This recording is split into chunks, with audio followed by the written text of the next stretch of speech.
If you've been told that uterine lining is too thin, that implantation failure is your reality, or that there's nothing natural that you can do to thicken your endometrium, I need you to know that's not true. Today, I'm going to share breakthrough 2024 research and innovative strategies that are giving real hope to women facing thin lining and implantation failure. These aren't the typical eat more leafy greens suggestions. These are cutting-edge, science-backed approaches that are showing remarkable results. I recently had a member of my Hope program who had suffered through multiple failed transfers with a lining that never got above 6 millimeters. Using the strategies I'm about to share with you, she not only thickened her lining to 9.5 millimeters, but she's now holding her healthy baby. If you're new here, I'm Dr. Marc Sklar, also known as the fertility expert. For over 23 years, I've been helping women overcome fertility challenges using natural functional medicine approaches. I've seen countless women told their lining was hopeless go on to achieve successful pregnancies. And this was done when we addressed the root causes. Before we dive into these game-changing strategies, if you're ready to discover the proven system that's helped women all over the world transform their fertility naturally, make sure to watch my free masterclass. This is called the Proven 5-Step System to Transform Your Fertility and Reignite Your Hope to Get Pregnant. I'm going to leave the link in the description below. First, we need to understand the real causes for thin lining. So let's start by understanding what's really happening when you have a thin uterine lining. Most doctors will tell you it's just one of those things that happen or blame your age. But recent research published in 2024 has identified specific treatable causes. Thin endometrium is officially defined as less than 7 millimeters at the time when it should be thick enough and receptive for implantation. But here's what most doctors don't tell you. This isn't just about the thickness. It's about the quality, blood flow, receptivity, and the entire microenvironment of your uterus. The real root causes are 1, chronic inflammation. So new research shows that inflammatory environments in the uterus inhibit endometrial stromal cell proliferation and promote cell death. This inflammation can come from hidden infections, autoimmune conditions, or environmental toxins. 2, poor blood flow. So your endometrium needs adequate blood supply to grow. High impedance to uterine blood flow and reduced VEGF, vascular endothelial growth factors, the expression of them are major factors in thin lining. Number 3, hormonal imbalances. So beyond estrogen, while everyone focuses on estrogen, progesterone timing, insulin resistance, and thyroid dysfunction all play crucial roles in lining development. And then number 4, microbiome dysbiosis. This is cutting edge. So recent studies show that an imbalanced uterine microbiome can prevent proper implantation even when lining thickness appears adequate. And number 5, previous uterine trauma. So scarring from DNCs, infections, or surgeries can permanently alter the endometrial environment. So all this matters because understanding the root cause is essential because the solution depends entirely on what's driving your thin lining. Taking generic estrogen won't help if your issue is inflammation or poor blood flow. What you should be doing right now is requesting comprehensive testing beyond basic hormone panels. You should also be looking for signs of inflammation, so joint pain, digestive issues, skin problems. I also want you to track your symptoms to identify patterns that you can track. And consider that multiple factors may be involved in causing this to happen for you. So the second thing is platelet-rich plasma, or PRP therapy. This is regenerative breakthrough treatments. This is one of the most exciting developments in treating thin lining, and it's based on groundbreaking research published throughout 2024. So PRP, or platelet-rich plasma, involves using your own concentrated platelets to regenerate and thicken the endometrium. I know everyone's talked about PRP for egg quality, but this is about endometrium. So this is how it works. Your blood is drawn and spun in a centrifuge to concentrate the platelets. This contains powerful growth factors. This PRP, or platelet-rich plasma, is then infused directly into your uterine cavity, where it stimulates cellular regeneration, improves blood flow, and promotes tissue healing. The research results are remarkable. A 2024 meta-analysis of randomized controlled trials showed PRP significantly increased endometrial thickness. The average increase was 1.23 millimeters.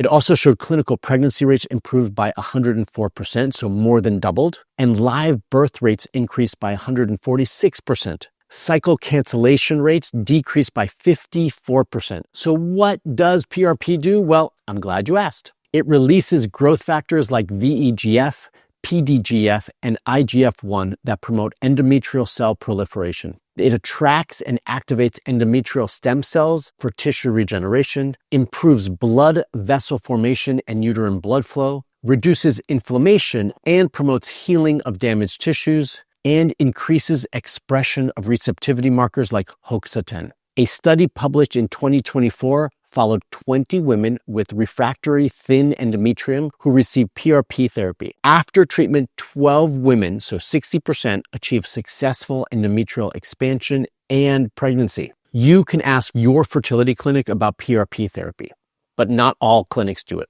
You can also understand that this is typically done as an outpatient procedure and know that multiple treatments may be needed for optimal results. I also want you to consider that this is especially important if you have a history of uterine procedures. If you were in our program, we would help you find a qualified practitioner offering PRP therapy for uterine health, prepare your body optimally for the treatment, and create a comprehensive protocol that combines PRP with other lining support strategies. We understand that PRP works best when combined with addressing underlying causes like inflammation and hormone imbalances. When we put all of these things together, we can see profound results. The next one is microbiome optimization. This one I'm super passionate about. This is absolutely cutting edge and something most fertility doctors aren't addressing yet. So revolutionary 2024 research has shown that your uterine microbiome, the community of bacteria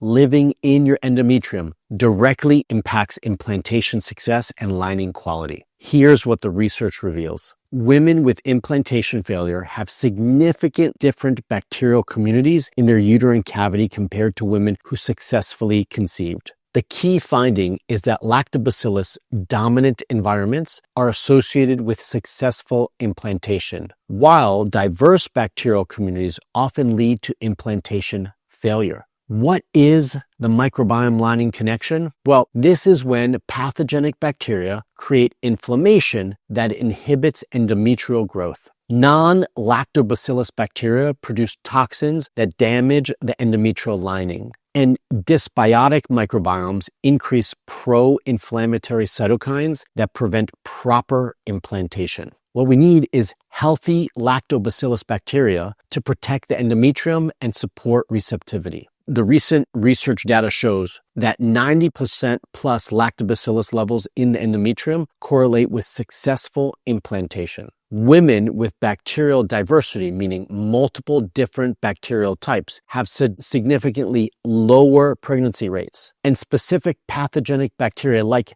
Gardnerella, Streptococcus, and Enterococcus are associated with implantation failure. Now we can actually test your uterine microbiome through endometrial fluid sampling. This test can identify exactly which bacteria are present in your uterine cavity. Whether you have adequate lactobacillus levels, specific pathogenic bacteria that may be causing inflammation, targeted treatment protocols to rebalance your microbiome. And here are some natural microbiome optimization strategies. 1. Targeted probiotic supplementation with specific lactobacillus strains, not just anyone's. Prebiotic foods that feed beneficial bacteria. Number 3 is anti-inflammatory protocols to reduce pathogenic bacteria. Vaginal steaming is number 4 with antimicrobial herbs, and this needs to be done properly. And number 5, avoiding unnecessary antibiotics that disrupt beneficial bacteria. Some practitioners are now using targeted antimicrobial treatments followed by beneficial bacteria recolonization, essentially what we would call weeding and seeding the uterine environment. This research can explain why some women with perfect hormone levels and adequate lining thickness still experience implantation failure. The microbiome creates the local environment that determines whether an embryo can successfully implant.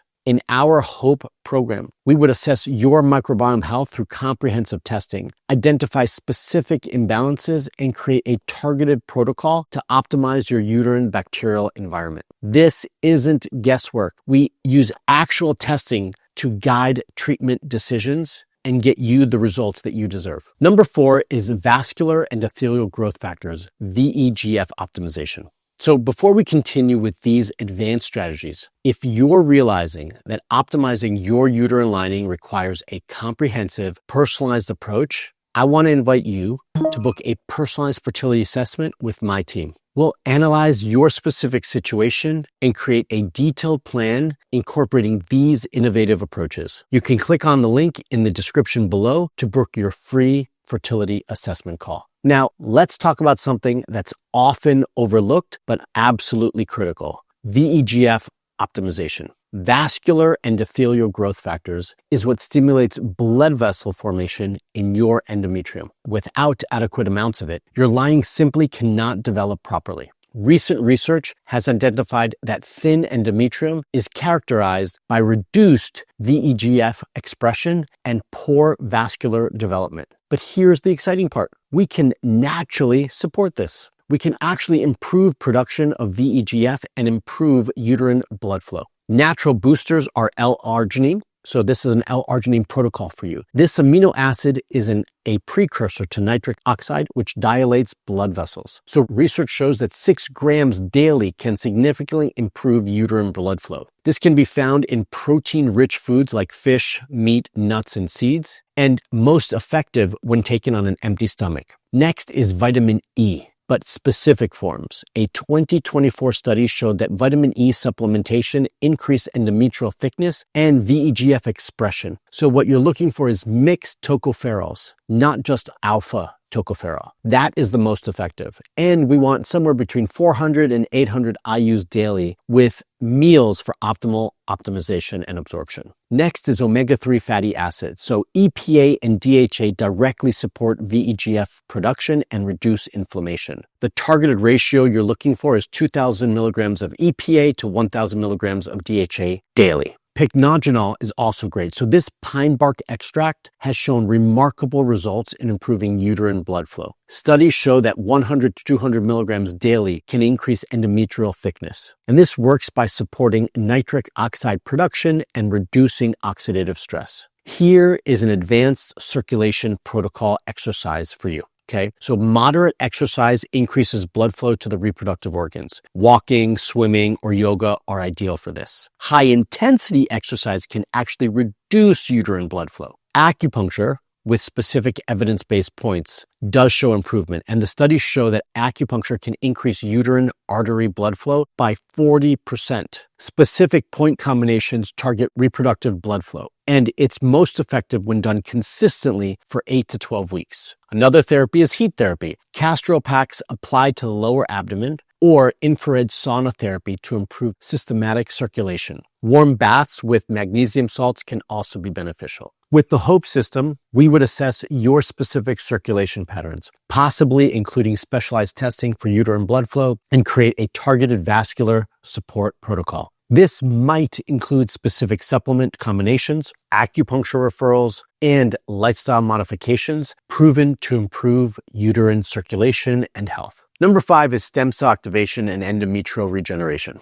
This is quite possibly the most cutting-edge area of endometrial therapy. Recent research has shown that your endometrium contains stem cells that can regenerate damaged tissue, and we can naturally activate these cells. Some endometrial stem cell science is that your endometrium has 2 types of stem cells: mesenchymal stem cells that can become stromal and vascular cells, and epithelial stem cells that regenerate the surface lining. When these stem cells are activated, they can literally rebuild damaged endometrial tissue. The key is providing the right signals and environment for activation. Natural stem cell activation strategies include bone broth and collagen because this provides amino acids needed for tissue building. Also, glycine and proline are particularly important for endometrial regeneration. 10 to 20 grams daily of high-quality collagen peptides can really enhance your lining. And something that enhances that is fasting periods because they trigger cellular cleanup and regeneration. Really, a 16 to 8 intermittent fasting is optimal for most women, and this promotes removal of damaged cells and regeneration of healthy ones. Another type of training is called hypoxia training because brief periods of controlled oxygen restriction stimulate stem cell activation. So high altitude training, breath work, or specific exercise protocols, this helps. Other specific nutrients for stem cell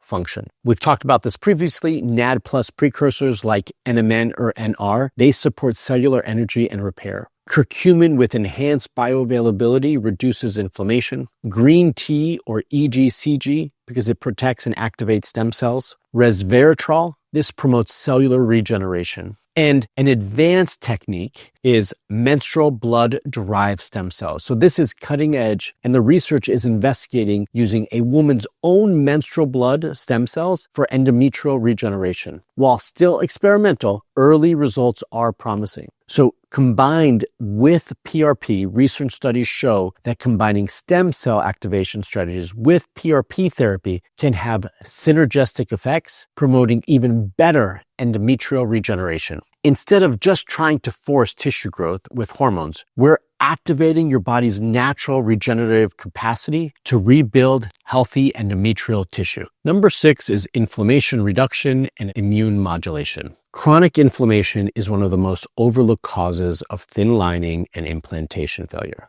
Recent research shows that inflammatory environments directly inhibit endometrial growth and prevent successful implantation. Here are some types of inflammation affecting the endometrial. Number 1 is chronic endometriitis. This is a low-grade infection or inflammation of the endometrial lining. It often caused by bacteria like E. coli, Enterococcus, or Streptococcus. And it can be present without obvious symptoms. This does require specific testing and targeted treatment. The next is immune inflammation. Things like natural killer cells or NK cells can attack the endometrium. There's also elevated cytokines like TNF-A and IL-1B, and this may require immune modulation protocols. Next is systemic inflammation. So high CRP or elevated homocysteine or other inflammatory markers indicate this, and often it's related to diet, stress, or environmental toxins. This needs a whole body approach to address it. So some natural anti-inflammatory protocols to address this can start with an omega-3 precision therapy. First, it's targeted 4 to 5 grams daily of combined EPA and DHA. We must balance omega-6 intake, so reducing processed foods, and add specialized pro-resolving mediators or SPMs when available. Curcumin can also have an enhanced absorption protocol. So 1,000 to 2,000 milligrams per day is important and directly reduces endometrial inflammation. And then supporting immune system balance with quercetin or resveratrol. So these are natural compounds that modulate immune response. They help reduce inflammatory cytokines, support healthy blood flow, and that is super important in a situation like this. And what's also important is an elimination diet. So remove common inflammatory foods like gluten, dairy, sugar, and processed foods. Allow for 30 to 60 days minimum on this diet, and then reintroduce systematically to identify what foods are triggering you. Another protocol you can do is for stress and sleep. So chronic stress creates inflammatory cytokines. So poor sleep increases inflammation, and we must address both for optimal results. The HOPE system could benefit you because we test for specific types of inflammation, identify your triggers, and create a comprehensive anti-inflammatory protocol tailored to your situation. This might include specialized testing for endometriitis, food sensitivity testing, and targeted supplement protocols. Let me leave you with this powerful truth. Your uterine lining is not a fixed characteristic. It's living tissue that responds to the right environment, nutrients, and support. The strategies I've shared today represent the cutting edge of natural endometrial therapy. PRP therapy, regenerative medicine using your own body's healing factors. Microbiome optimization, creating the right bacterial environment for implantation. VEGF enhancement, supporting blood vessel growth and circulation. Advanced hormone balance, going beyond basic estrogen supplementation. Stem cell activation, harnessing your body's natural regenerative capacity. And number 6, inflammation reduction, addressing the root causes of tissue damage. What's most important to understanding is that these strategies work best when combined and personalized to your specific situation. This isn't about trying one supplement or one technique. It's about creating a comprehensive approach that addresses your unique root causes. I've seen women who were told their lining would never thicken go on to achieve healthy pregnancies with linings well over 10 millimeters. I've worked with members of my HOPE program who had multiple failed transfers due to thin lining successfully conceive after implementing these strategies. Your body has an incredible capacity to heal and regenerate when given the right support. Age doesn't have to be a limiting factor. Previous procedures don't have to define your future. There is always something you can do to optimize your uterine environment. If you're ready to stop feeling hopeless about your thin lining and start implementing these cutting-edge strategies with personalized guidance, I invite you to apply for a personalized fertility assessment with my team. We'll dive deep into your specific situation, identify which of these approaches would be the most beneficial for you, and create a comprehensive plan that addresses your unique root causes. This assessment could be the turning point that transforms your lining and your fertility journey. Don't let another cycle go by accepting that nothing can be done. These breakthrough strategies offer real hope for women facing implantation failure, and I want to help you access them safely and effectively. Click the link in the description below to book your free assessment, and let's work together to give your body the best possible chance at a successful implantation and, more importantly, pregnancy. Your dream of motherhood is not over. Your lining can improve, and I'm here to guide you every step of the way. Until the next video, stay fertile and stay hopeful.